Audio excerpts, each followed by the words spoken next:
with this system, I will show some of the battles that are going to occur on the screen. Um, just a little bit about me. Once again, if you're new to the channel, my name is Chef Troy B. I am an actual working chef. I work in early education. Hashtag feeding the littles.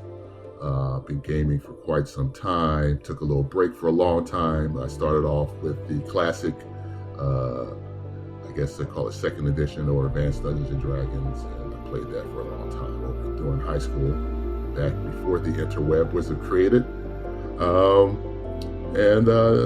I've just rediscovered my love of gaming, and I love science fiction, so I thought this would be a great game to bring to you and to the internet. So let's get started. So you see a caravan of trucks, supply trucks, personnel carriers, and a few mech carriers, frame carriers, but mostly the frames are walking. They've come from the Collective, which is the primary resistance forms of this adventure, of this campaign. Of course, their arch rivals are the Republic, and also they're dealing with the Infected. Now, the Infected is a spaceborne entity that crashed upon the planet, and through some form of terraforming, bioenhancement has either stripped the land or mutated most of the creatures and the fauna. So being out in the, as they like to call it, the bush or the wild is quite dangerous, especially if you're not in a mech. So that's the main antagonist. And they also brought down a group called of mechs themselves, called the Claw. No one's ever seen a Claw pilot. They mostly see their mechs, and they have a distinctive design, and we'll meet those in the future as well.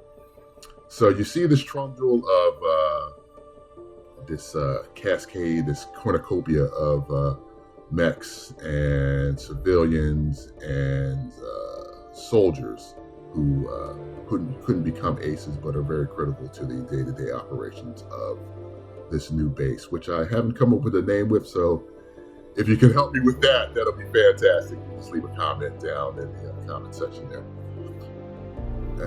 So the armored personnel moves into this large warehouse looking structure. It also doubles as a factory. The mechs, the interior of the frame is kind of 3D printed, and then other workers slap on all the armor and the weaponry and all the modules that go inside. So the frame takes about a week to build, and they're this new frame construction site has been in operations for a few months now, since being discovered and taken over by the Collective. With that, one of the transport trucks opens up, and you meet one of our main characters, and his name is Lucas Creed. And let me pull up his character sheet for you. So Lucas Creed, disclaimer, I use some AI art because I'm not an artist. So I know some people have strong feelings about AI art. So just let you know, there may be some AI art used to portray characters and or mechs or creatures. So I truly respect an artist and what they can do. I'm just not one of them. My art is usually on a plate. So with that in mind, let's go meet Lucas Creed. Lucas Creed, call sign Badger. He's in his 30s. He's been an ace for quite some time. Been through some skirmishes. And you'll find out from his background as we learn more about him that he is a haunted man. He was betrayed by by his commanding officer on a mission, and that has put him on, let's just say, a blood quest to find him. And in the main city of the collective, the main collective prime, as I'm going to probably call it, let's just say it is, we're going to call it that, canon, collective prime.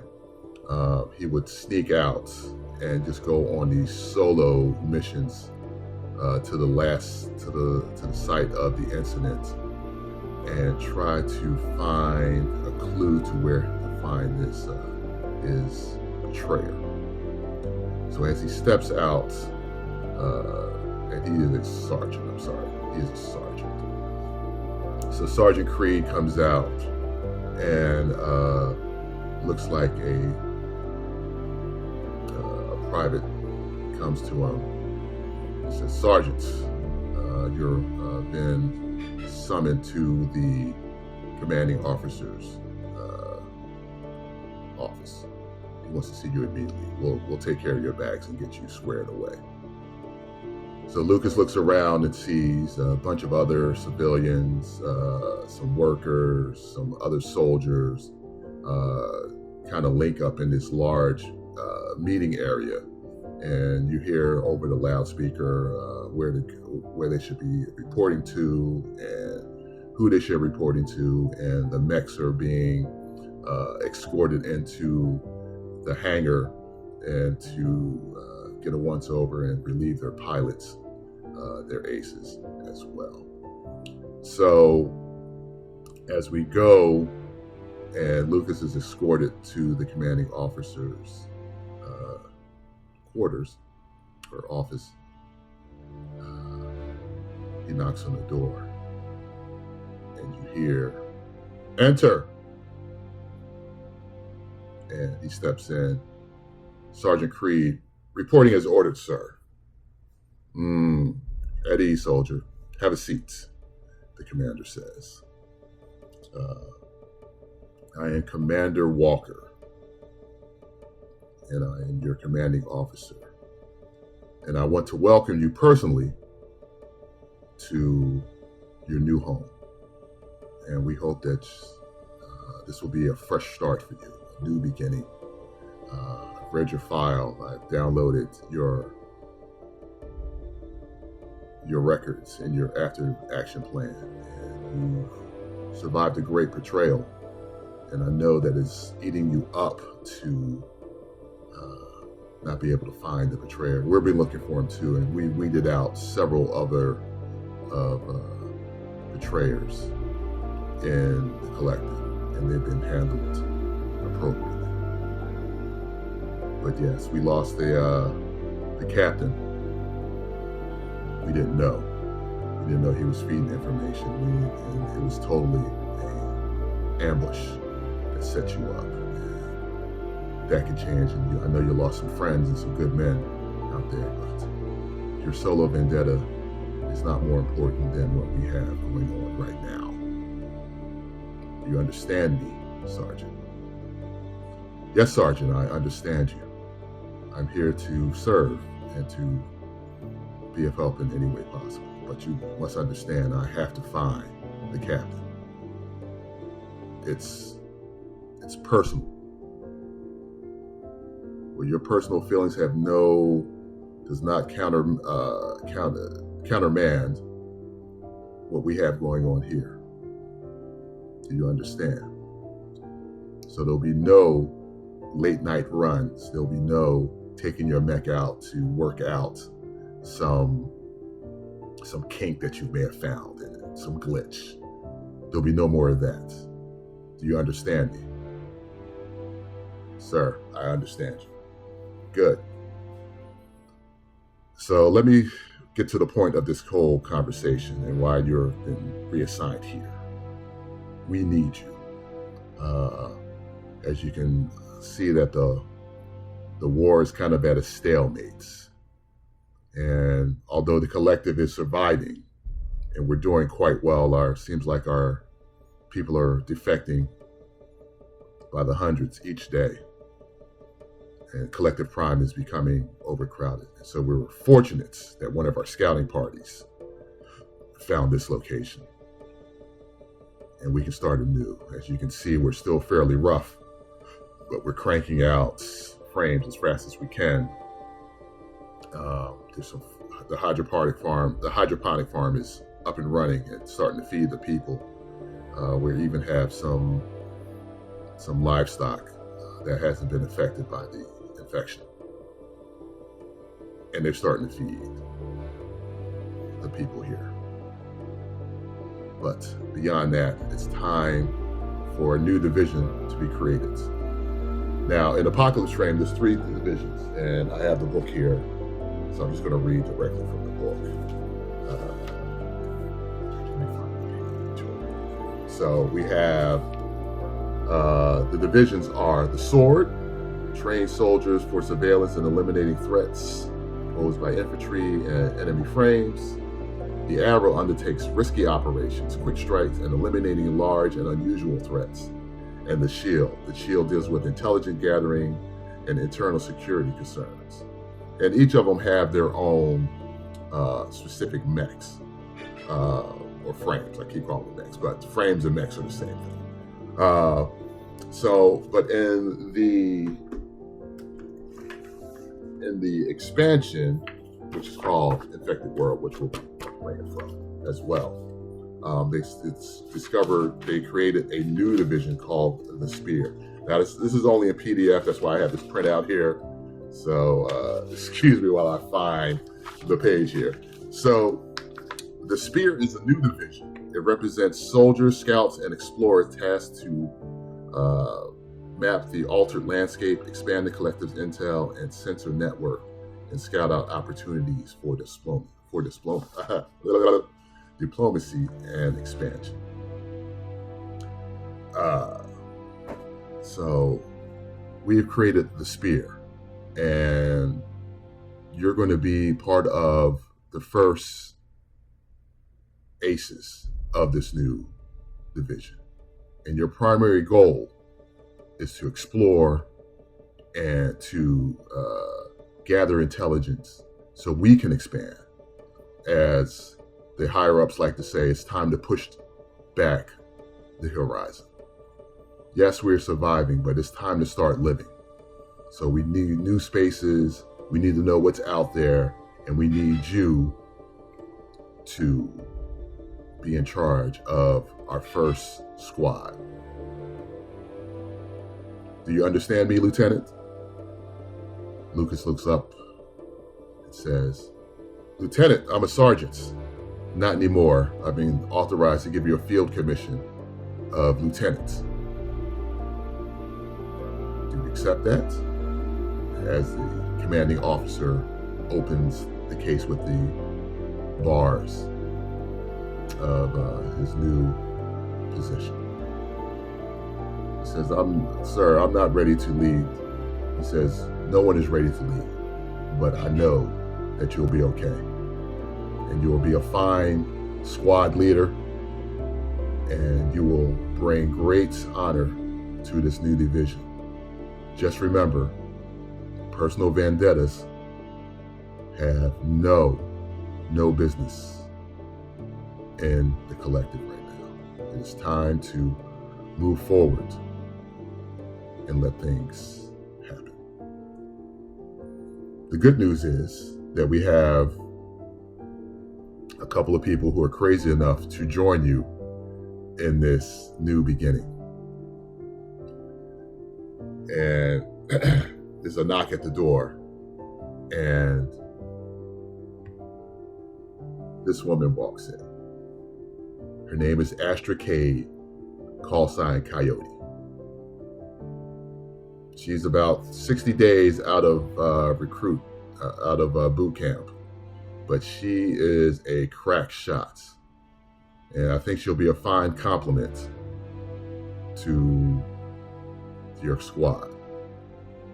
And so you see Astra, she's a average height woman, about 5'6", 5'7", athletic build, not You can't see any like defined muscle structure or anything like that. She's just, you can tell she's fit. She has olive skin, uh, dark hair that she has in a tight bun, uh, and she is in, fresh uniform. She still has that glimmer of hope in her eyes, like she's ready to change the world. As the new lieutenant stands up and greets her, Commander says, Astra Cade, meet your squad leader, Lucas Creed, call sign Badger. We got you a couple of other people who are going to ride, because your technical skills, we reviewed both of your technical skills, and they're quite lacking. So what we decided, and probably is going to be as we create protocols for the Spear Division, we're going to have you followed by a modified troop carrier, which will have all the technical and living quarters, and it'll be like the old days of camping, when you had a camper. So your missions will be you will be out in the wild for more than one day, maybe up to a week, and they will be your support mechanism for food, for reloads, to replace fuel cells. There'll be a charging station attached, so they can charge your fuel cells while you're out. Speaking of mechs, speaking of your frames, Asher, you will have your usual frame, and for you, we have a special frame for you that we've just created, that just came off the line. So follow me. So the commander stands up from his table, and they follow him to the factory floor where the frames are being built. And you see this large frame. Now, he is going to be piloting a modified frame called H4-the Wolverine. So the Wolverine is a heavy mech. That's what the H is for. Each mech has its own little quirks about it for it to gather resources back during a battle. Apocalypse Frame uses the Lumen system, which I'm fairly new to, I will admit, but it uses a dice pool, and where 1s and 2s are failures, it's no buts. 3 and 6 is success, and 5 and 6s are success. 6s are like a critical roll, where you get a special, if you have a tag on your weapon, say like the autocannon has the 30 millimeter machine gun, chain gun, has a tag called Splash. So anytime I roll a 6 during using its weapons, it does damage to a nearby opponent.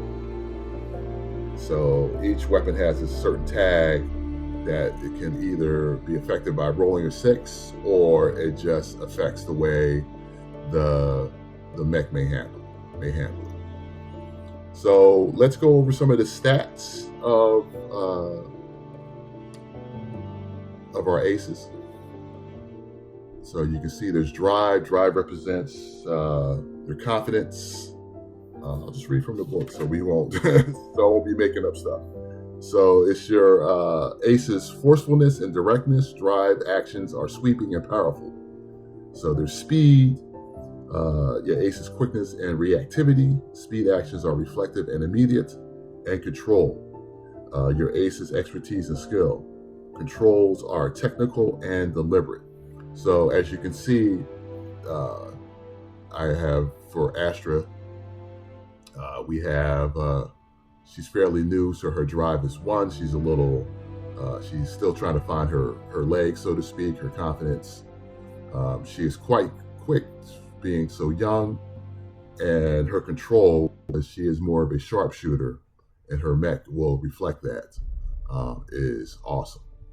So you can be no lower than a 1 or no higher than a 3. And this can change over time. So as she becomes more experienced, her drive may go up and her control, or her speed may go down because she wants to be more deliberate with her actions. So let's go look at Lucas Creed. So Lucas, his drive is 3 because he's got a personal thing going on. He's a little older. He's been through some stuff, and his mech will reflect that. So his speed is 1, but he has pretty decent control. He's going to be more of your brawler. This frame, his Wolverine, is more of an up close and personal frame. So those are your main characters. So they step onto the floor of the warehouse, and you see this new mech, shiny. It has a camouflage paint consistent with the flora and fauna of our world. And you see one of the techs come over. Lieutenant Creed, Badger. Yeah, nice to meet you. We've heard a lot about you. We hope you like your new frame. Yeah, so it really works well, and the commander just looks at him and gives him that calm down, it's okay look. So the tech takes him over, and he's like, well, this is the H4 Wolverine, one of the first mechs off the line for the Spear Division. It comes with approach boosters, so it's a little slow, but you can hit the jets, and it'll slide you right into the fray. It also has a leg spikes where you can kick and drive the spike into either the leg or the midsection of an enemy mech. For weaponry, we have razor claws that shoot out of his hand. Heavy, can cut through most mechs and whatever other creatures you may find out there. Comes with a shotgun, a handgun. We changed your mech out. Let's see if I put that on here. I think I did not. Let's see. Yeah, I have not put that on the character sheet yet, so that'll be on here next episode. We'll get it all framed out. I'll figure I won't bore you with creating the frame here, but I have it created on in another system, in another location. But he has they created a spear, which is collapsible, telescopic, and it can be either powered or unpowered. Comes with a heavy metal tip that it's able to pierce, and it has the piercing tag, which means it ignores any shields. I did a little modification and created that. So, and for its modular system, it has a change gun, and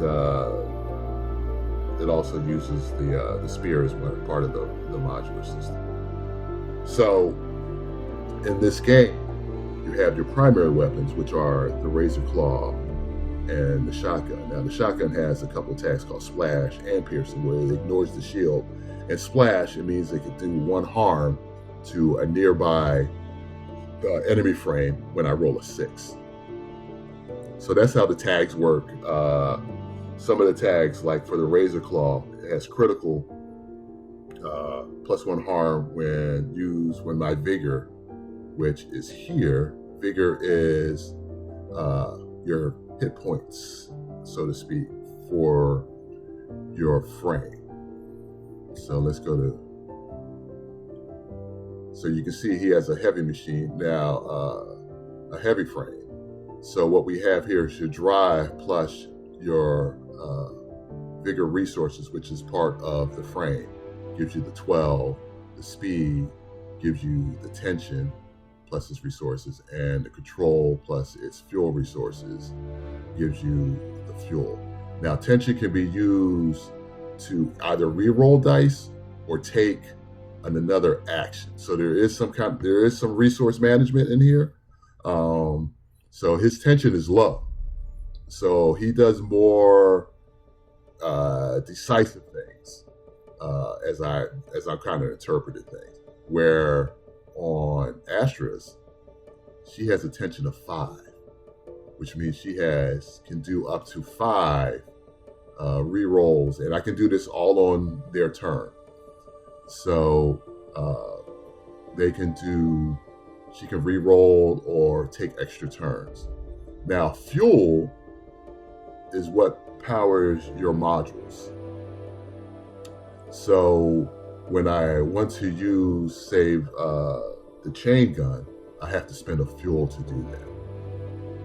So, and fuel, once that hits 0, you can't do any more. You can't use your modules anymore, any of your modular systems. But don't fret if it goes down to 0, because frames have different quirks. So with the build, with Creed's build of Wolverine, its build is a heavy frame design to be steadfast and resilient.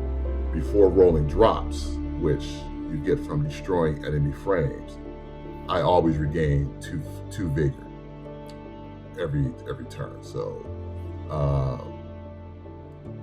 he can kind of, we'll say, regenerate at the beginning of his turn.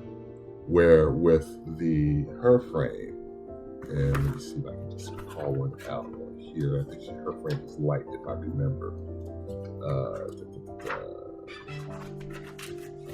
Oh, please. Sorry. We'll edit that out. Give me 1 second. Let me go to the book. So I believe she has a recon frame.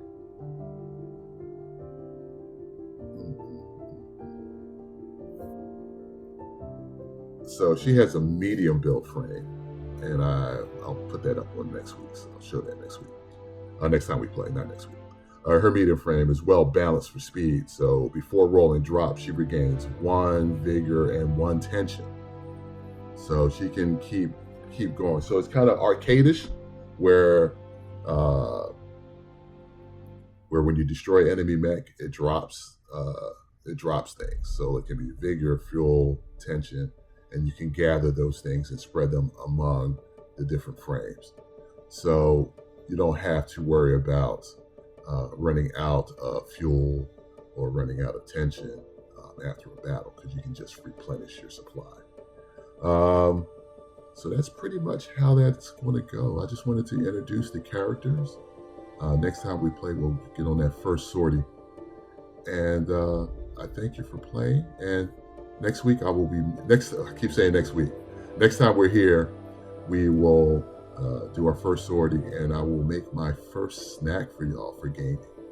So until next time, please like, share, and comment. Let me know what you think. Let me know how you feel about the world so far, and we'll just get it started. So until then, happy rolling and bon appetit.